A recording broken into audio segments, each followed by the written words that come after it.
le cantonnement du 337e régiment d'artillerie, 179e division, région militaire de Nankin.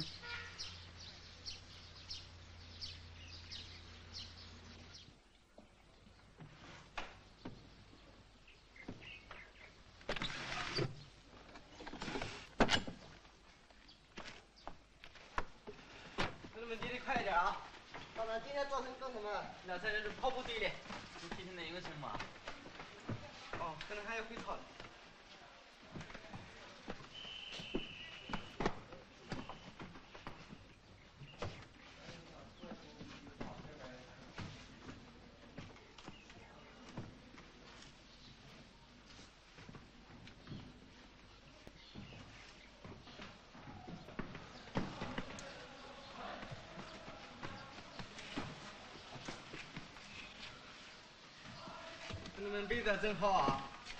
今天来的可能还组织检查嘞。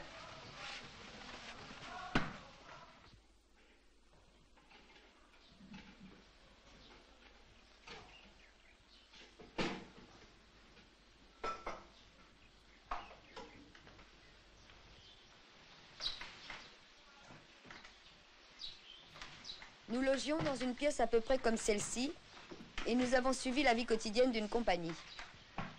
Il est 5h30 du matin.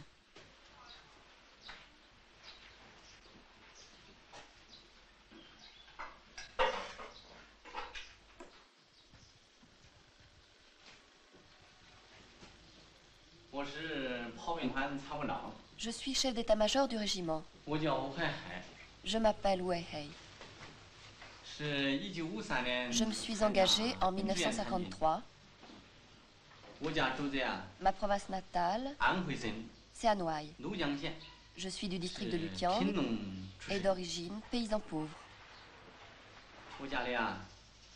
Dans ma famille, on est 5, avec mes 3 enfants et ma femme. Su Liang, ma femme, travaille dans une savonnerie. Ici, j'habite avec le chef d'état-major adjoint qui est là.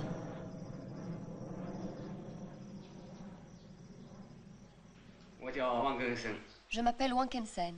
Je suis né en 1937 dans la province de Hanoï. Avec le chef d'état-major, on est du même pays. Je me suis enrôlé en 1956. Ma famille, je suis mariée et j'ai un enfant. C'est dans son usine que ma femme participe à l'édification du socialisme. C'est ici notre bureau, avec ici sa table, là la mienne. Lui et moi, nous partageons cette armoire. Le haut est à lui et le bas est à moi. Nous y rangeons nos livres et quelques affaires. Et voilà notre cantonnement. Là en bas, le terrain de basketball. J'y joue souvent avec les soldats. J'aime ça jouer au basketball. Pour devenir officier, on choisit parmi les meilleurs soldats, sur proposition de leurs camarades. On en discute dans la cellule, le comité du parti ratifie. Et c'est comme ça qu'on devient cadre. Est-ce qu'il y a des écoles militaires?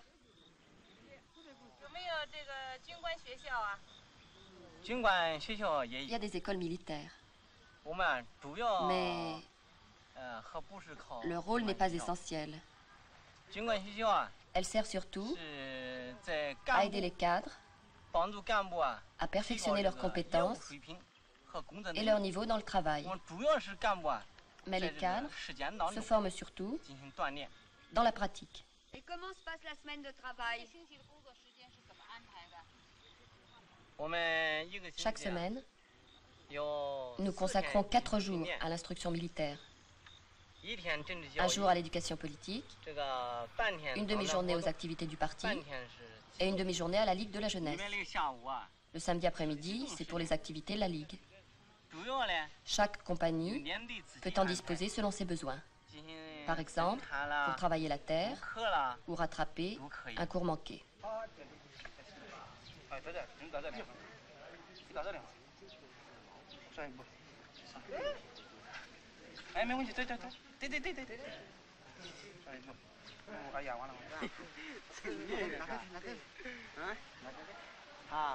Vers 10 heures, les soldats ont un moment de libre.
Une fois par semaine, les chefs d'escouade et les officiers de la compagnie se réunissent. Ceux qui veulent prendre la parole, on peut commencer. Bon, je prends la parole. J'ai fait le résumé des observations que hier, mon escouade a faites au cadre de la compagnie. Je vais donc les communiquer ici, au chef et au cadre. Il y a en tout 3 points.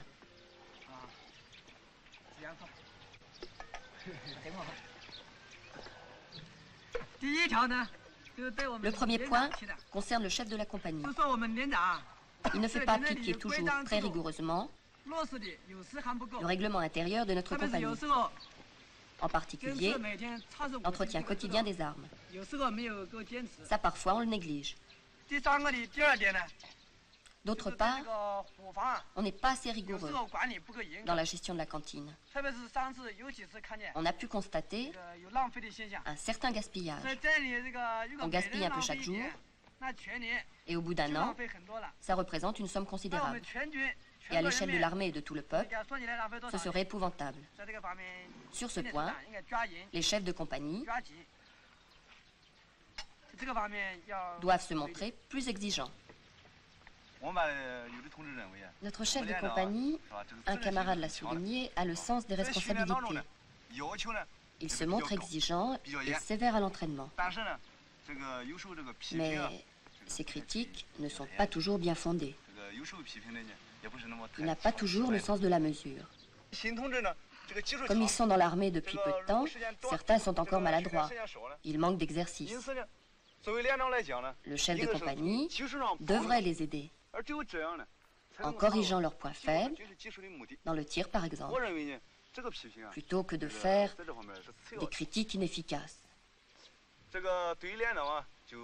Voilà ce qu'on peut dire du chef de compagnie. Je pense que dans certains cas, les cadres de la compagnie, et moi en particulier, nous n'avons pas assez soigné le travail politique et idéologique. Mais non, c'est pas toi. C'est surtout moi. Non, c'est bien moi. Tous les chefs d'escouade l'ont dit. Un camarade de notre escouade a fait tomber un petit pain. Alors il l'a donné au cochon. L'instructeur a vu la scène. Au lieu de prendre le camarade à part, il a critiqué en le nommant, en assemblée générale de la compagnie. Je pense que la critique est juste. Mais ce qui ne va pas, c'est la manière. Il faut trouver une façon de faire adéquate pour chaque critique. Camarade, tu dis que l'instructeur ne s'y prend pas bien. Moi, je dis, les défauts, il faut les critiquer, peu importe de quelle façon. Et on doit tenir compte de la forme de la critique. Je ne suis pas d'accord avec toi. Il faut critiquer chaque erreur. Dans l'armée, on doit être exigeant. Justement, être exigeant, c'est savoir s'y prendre. Je suis d'accord avec le chef de la 2e escouade. J'estime qu'on doit apprendre à critiquer avec méthode et tenir compte de l'effet de la critique. D'après moi, les critiques sont faites pour éduquer. Si l'objectif c'est d'éduquer, il faut avoir une bonne méthode. Ça me servira de leçon. Pas d'autre avis? Non. Alors, camarade instructeur, on lève la séance? Bien. La séance est levée.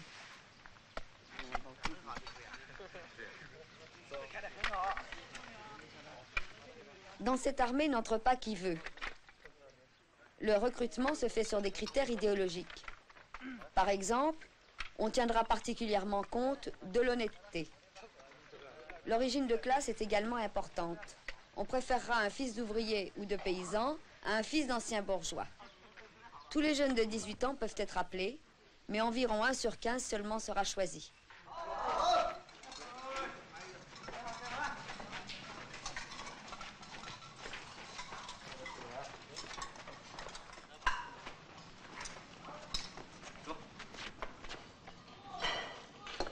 Au menu d'aujourd'hui, porc au poivron, aubergines, soupe et riz.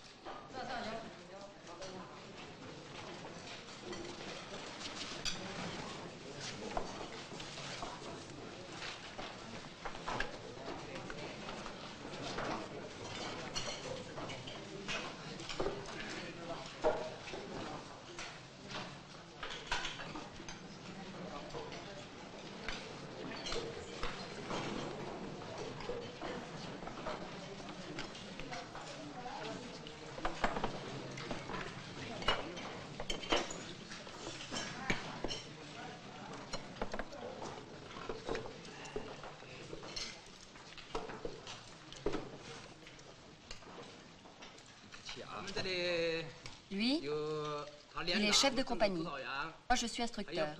Lui, chef adjoint, estafette, secrétaire, clairon. Et lui, estafette.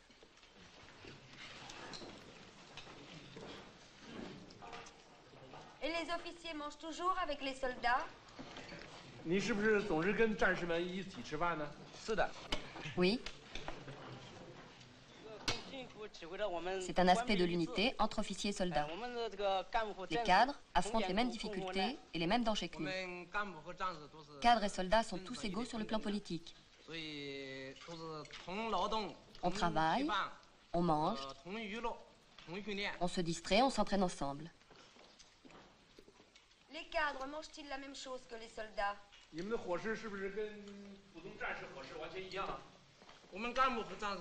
Oui, on mange la même chose. Regardez là, c'est pareil.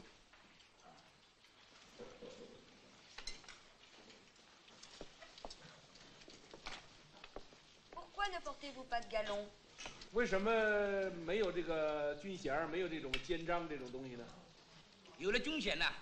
Les galons créent des distances entre ceux qui commandent et ceux qui sont commandés. L'absence de galons les rapproche. Quand les a-t-on supprimés? En 1965. Et alors, comment fait-on la différence entre un commandant et un soldat?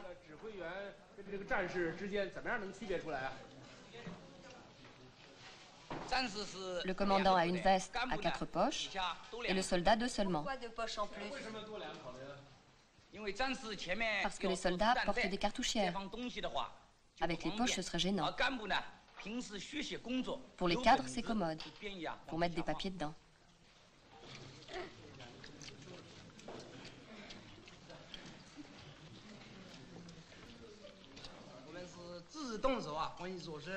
Nous essayons de subvenir à nos besoins. Voyez tous ces légumes. C'est nous qui les avons fait pousser.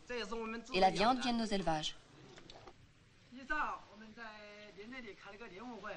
Ce matin, j'ai assisté à la réunion. Et j'ai transmis intégralement toutes les observations que vous aviez formulées à l'égard du chef et des cadres de la compagnie. Ils étaient d'accord avec toutes vos remarques. Et ils ont fait leur autocritique. Au cours de la réunion, sur certains points particuliers, il y a eu des opinions différentes. Par exemple, à propos du gaspillage des petits pains. Certains ont dit « L'instructeur politique n'a pas choisi la bonne méthode en faisant la critique devant toute la compagnie. » D'autres pensaient que sa méthode était la bonne. On en a discuté et on est arrivé à des points de vue identiques en partant de l'idée que 1 se divise en 2. C'est-à-dire que la critique doit viser la faute et pas celui qui l'a commise. Si vous avez d'autres observations à faire, n'hésitez pas à les faire connaître, que ce soit des suggestions ou des questions. C'est dans l'intérêt du peuple, le travail de la compagnie et de son édification. Non, c'est tout. Nos observations ont déjà été rapportées par notre chef d'escouade. L'escouade numéro 8 m'a fait des remarques qui sont toutes particulièrement justes. Pour l'histoire des petits pains, je ne me suis pas suffisamment renseigné. Pas suffisamment. Et je m'y suis pris d'une façon quelque peu légère. Légère. Vous m'en avez fait la remarque. Je trouve ça bien. Bien.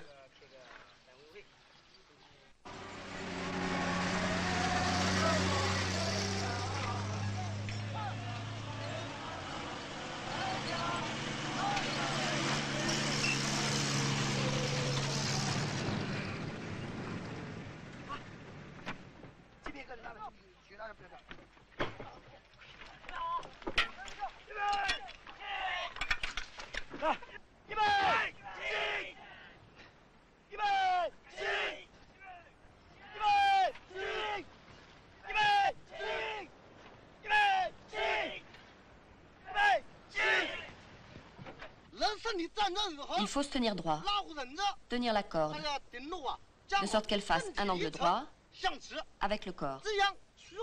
On choisit le bon axe, reculer d'un pas la jambe, tendre la main droite, tendre la main droite, la jambe gauche recule d'un pas. On se tourne vers le chef d'escouade. Tu as compris? Compris. On le refait? Oui.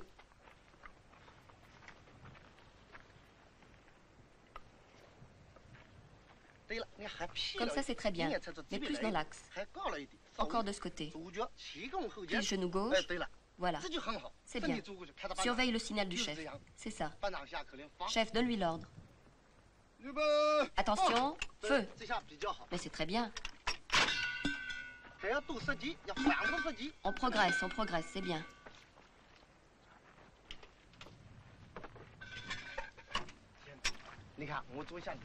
Attends, je vais te montrer.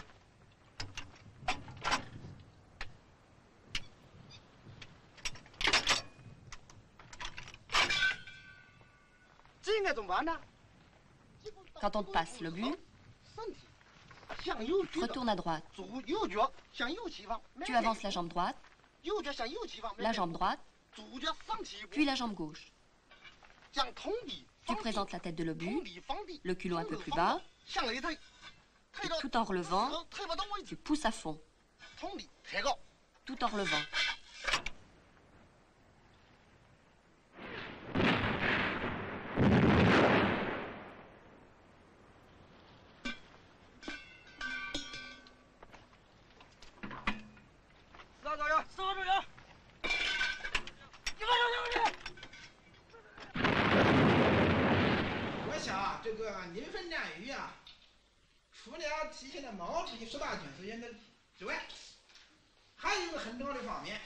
La maquette représente la bataille de Linh Phen, livrée en 1948 par l'armée rouge contre les troupes de Chiang Kai-shek.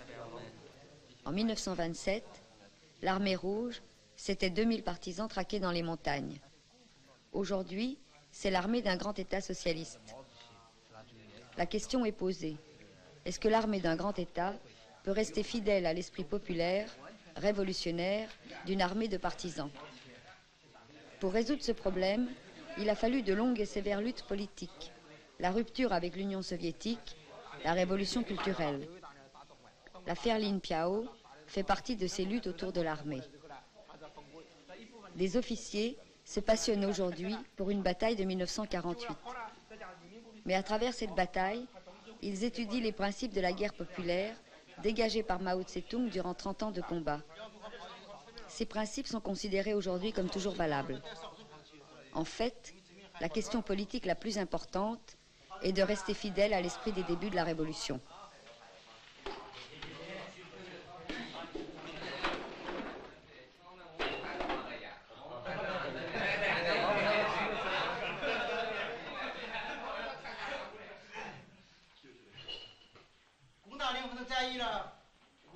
J'ai participé à la bataille. Je vais essayer de répondre. Je prie le chef du régiment de me signaler les erreurs éventuelles. Mais il n'y a pas de raison, je t'écoute. Après la prise de Tongquan, l'ennemi a cru que les opérations allaient s'engager de ce côté. Il a déplacé des troupes fraîches pour renforcer la défense de la porte Est. Et nous avons posé de la dynamite là où l'ennemi était faible. Il y a eu l'explosion. Ça explosait, et pendant que ça explosait, nous avons donné l'assaut. Une partie de nos troupes passe à droite et à gauche.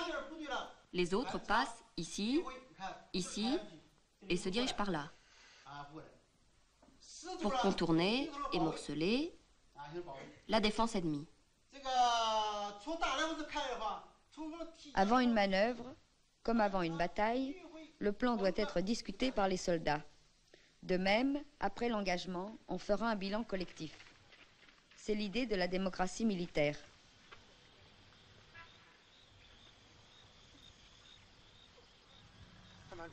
Camarades, notre tactique dépend des positions ennemies, du terrain et de l'objectif à atteindre.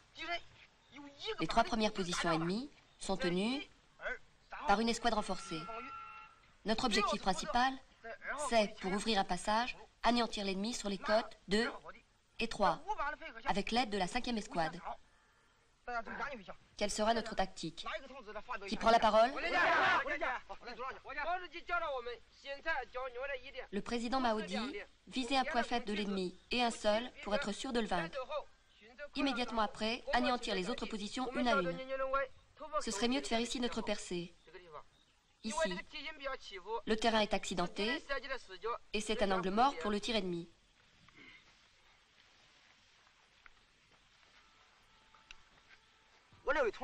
Moi, je pense que le mieux serait de faire notre percée ici, devant la côte 2, parce que c'est plus près de nos positions. Pas d'accord. Explique-toi. Je ne suis pas d'accord pour attaquer par la droite, car là, le terrain est en pente.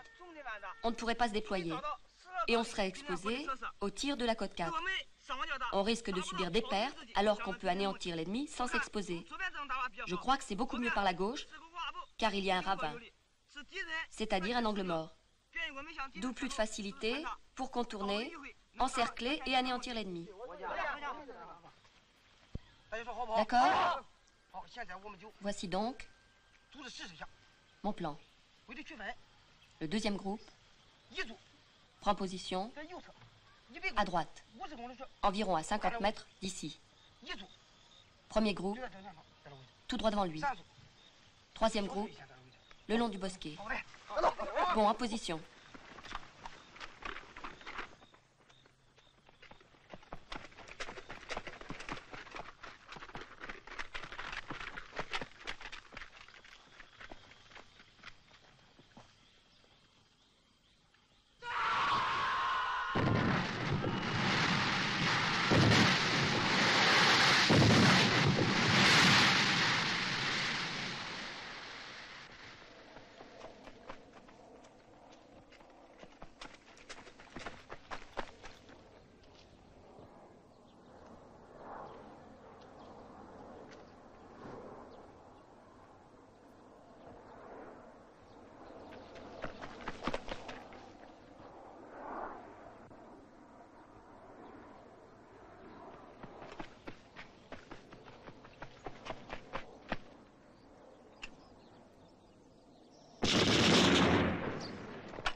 On pince les lèvres, la langue contre l'embouchure du clairon, et on prend sa respiration. Les lèvres et les commissures bien serrées. Je vais vous faire une démonstration.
Passons aux exercices.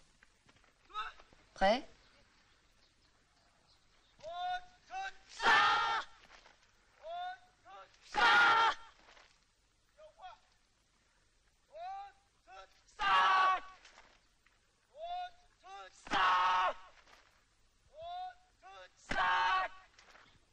Vous avez bien compris? Je vous montre d'abord. Vous me corrigez s'il y a lieu.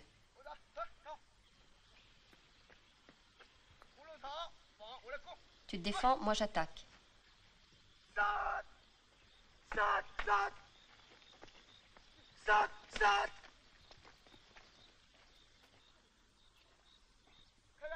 Vous avez vu, dans mon attaque, j'ai raté tous mes coups. Chef, ton attaque a été violente, mais moi, j'ai vu deux points faibles. D'abord, le geste n'est pas assez rapide. Pas assez rapide. Ensuite, le coup n'est pas assez précis. Il faut se lancer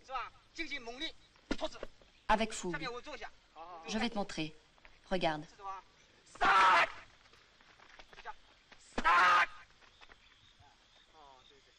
Oui, je vois. Mon geste était trop ample. Chef, une autre remarque. Avant de pousser la baïonnette, tu as eu un geste de recul. Ça lui a permis d'esquiver. Tu perds en efficacité avec ce geste de recul. De plus, ta jambe, tu n'as pas avancé en même temps que le fusil. Et tu l'as levé trop haut. L'adversaire l'a remarqué. Si bien que ton attaque a échoué. Vous m'avez fait de bonnes remarques.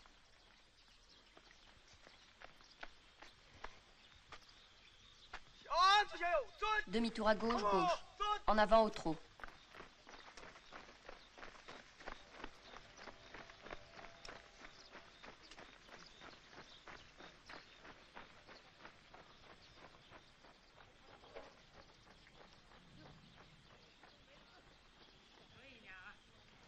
La division possède 335 hectares de terres cultivées.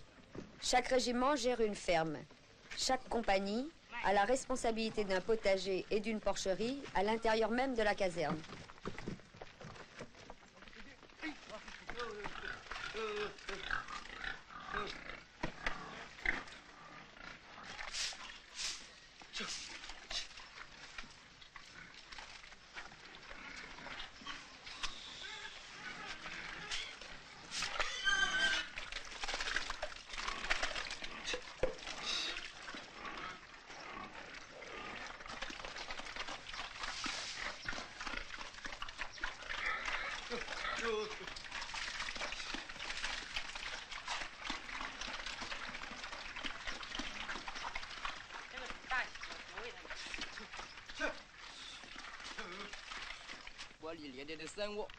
Je m'occupe des dépenses et de la comptabilité de la compagnie. Moi, je suis soldat, de la 5e escouade, 2e section. Je suis né dans Shantung, engagé en 71. J'ai été élu par la section pour participer à la commission financière. J'aide le sergent-major et le responsable du ravitaillement. On a eu des discussions dans chaque section, dans chaque escouade. Et à partir de là, notre commission a été formée. Le comité de cellule du parti a approuvé. Le rôle de la commission consiste à surveiller les dépenses faites par le sergent-major. La commission financière s'occupe de la gestion de la cantine, de la production. Oui, on s'occupe de la production également. De toutes les petites dépenses, comme par exemple l'entretien du club. C'est terminé. Regarde s'il n'y a pas d'erreur.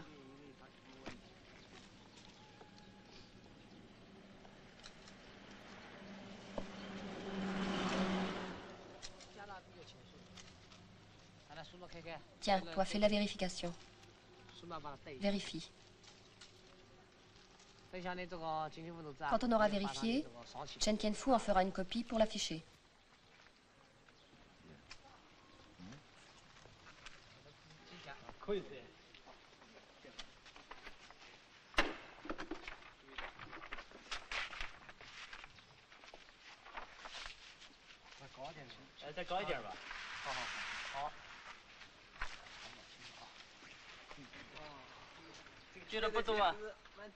La commission financière est une expression de la démocratie économique dans l'armée.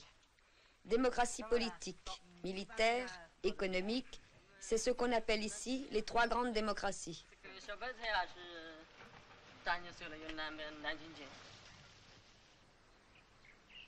L'armée parvient à couvrir elle-même 80% de ses besoins essentiels. Nourriture, biens de consommation courante et une partie de son armement.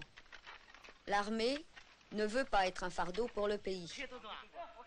Il s'agit aussi d'éliminer l'esprit de caste. Les militaires doivent rester des travailleurs ordinaires.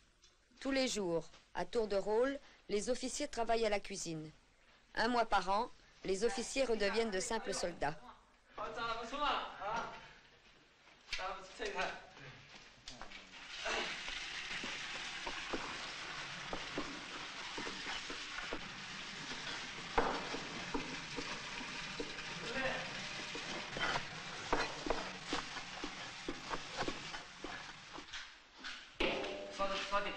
Un peu moins.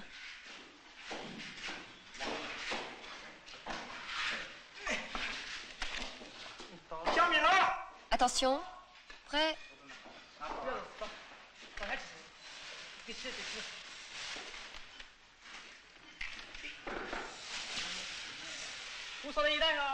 Active le feu.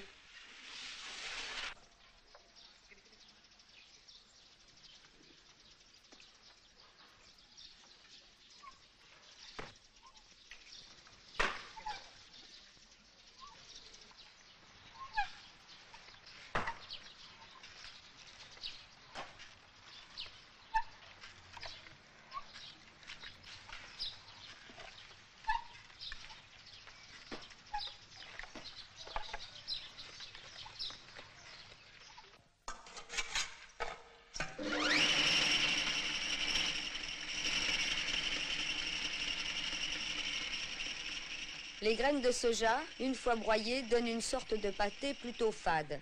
On le prépare de 1000 manières et on s'en passe difficilement.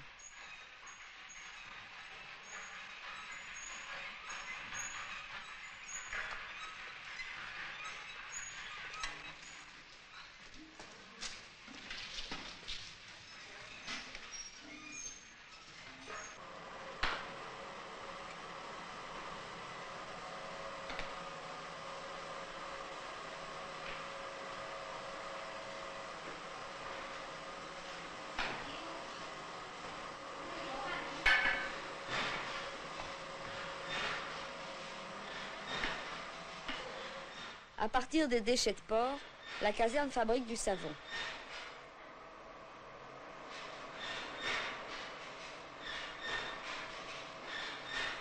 Il y a quelques unités combattantes de femmes, surtout dans la marine et l'aviation.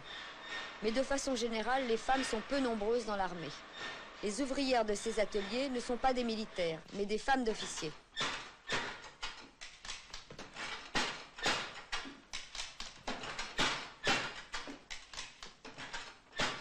Compter sur soi-même au maximum, une pédale, un ressort, un contrepoids, et on a une machine à calibrer les savons.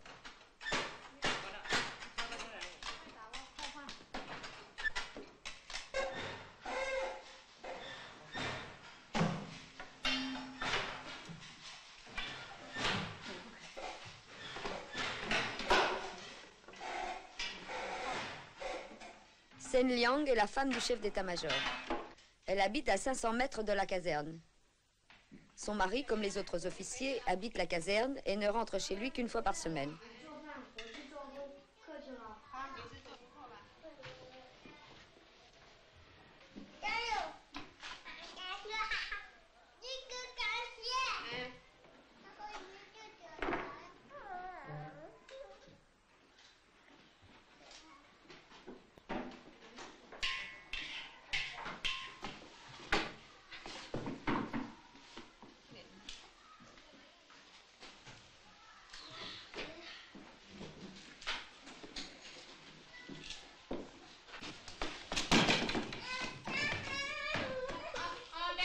Doucement, doucement, doucement.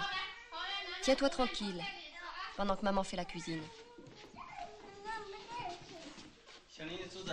Tu fais tes devoirs? Ah, tu es là, papa. Oui, je fais mes devoirs.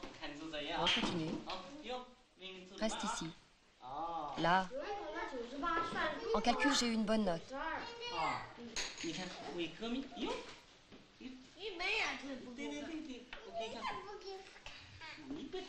Ne sois pas égoïste. Montre à ton frère.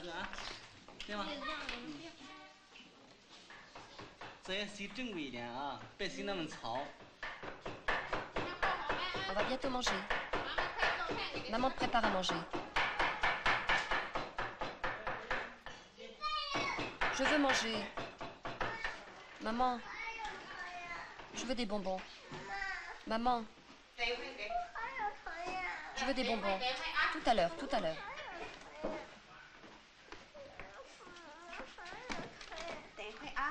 Tu en auras après, mais ne pleurniche pas. Tiens, tiens, tiens ton harmonica.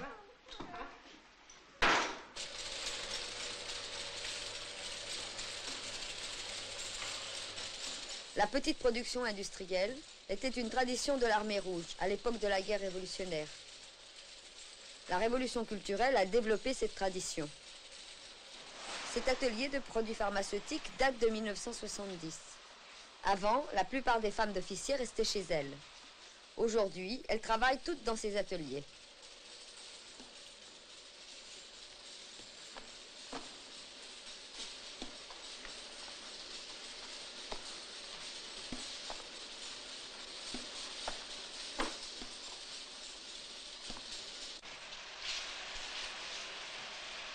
Qu'est-ce que vous faites comme médicament? De la gentiane. Et c'est destiné à qui? Essentiellement à l'armée. S'il y a du surplus, on le vend au prix de revient. Quelles sont les fonctions de votre mari? Mon mari est le responsable du secteur politique du régiment. Donc, votre mari est un cadre supérieur. Il est responsable du secteur politique. Je m'appelle Xu Junhua. Mon mari s'appelle Wang Chuanfui. Il est chef du 1er bataillon.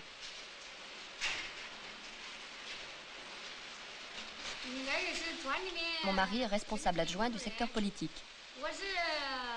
Je suis ici depuis 1967. Je m'appelle Chen Huifeng et je travaille depuis 3 ans. Mon mari est le chef du 3e bataillon. Vous êtes payé? Oui. Combien?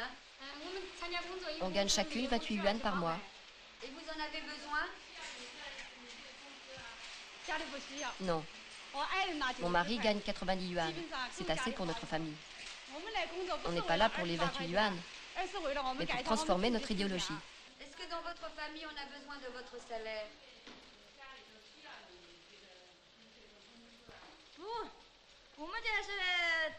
Je travaille pour servir le peuple. On n'en a pas besoin pour vivre. Et vous? Le salaire de mon mari est suffisant et moi, je pense qu'on ne doit pas rester à rien faire. Si on a deux mains, c'est pas pour rester en ville à rien faire. Hommes et femmes sont égaux, aussi bien politiquement qu'économiquement. Ce que l'homme peut faire, on peut le faire aussi. On est la moitié du ciel.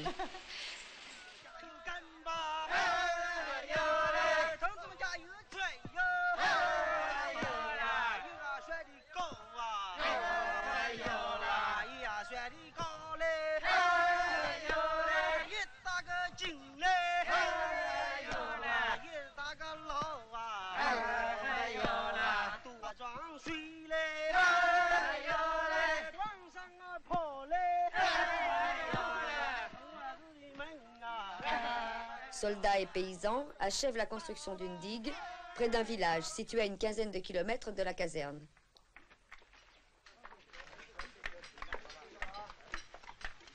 Les soldats aident les gens du village à construire ce qui sera leur foyer culturel.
Toutes les compagnies sont liées à un village.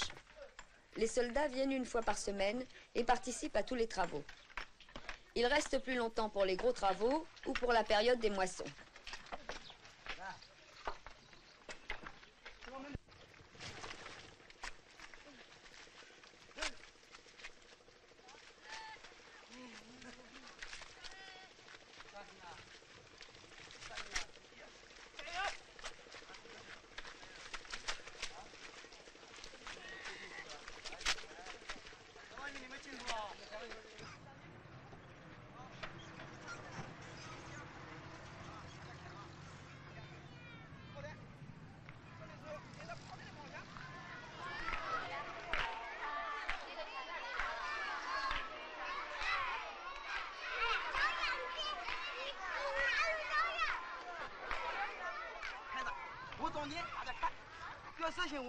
Regarde bien, et après tu essayes. Jambe droite, en arrière. Jambe gauche fléchie en avant. Quand tu es en position, inclinez la tête de l'obus. Quand il est dans l'embouchure, regardez vers l'intérieur. La main droite pousse l'obus sur 30 cm environ. Poussez comme ça. Poussez à fond. Et voilà. On essaye.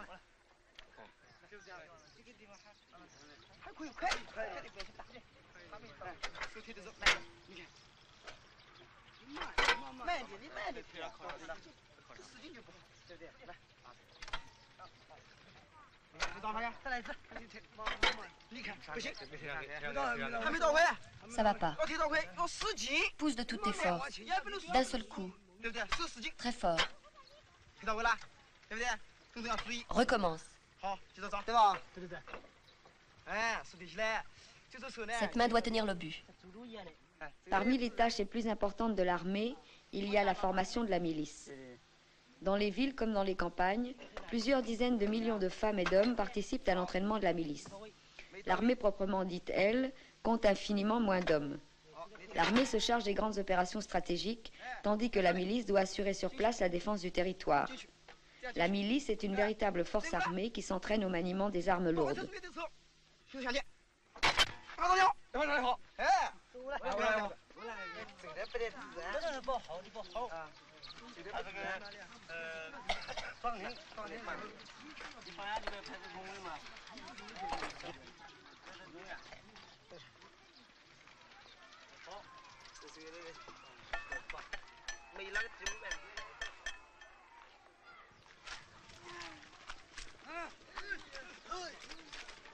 Le limon récupéré au fond des étangs sert d'engrais.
Mao Tse-tung disait en 1938 « L'armée doit ne faire qu'un avec le peuple, afin qu'il voie en elle sa propre armée.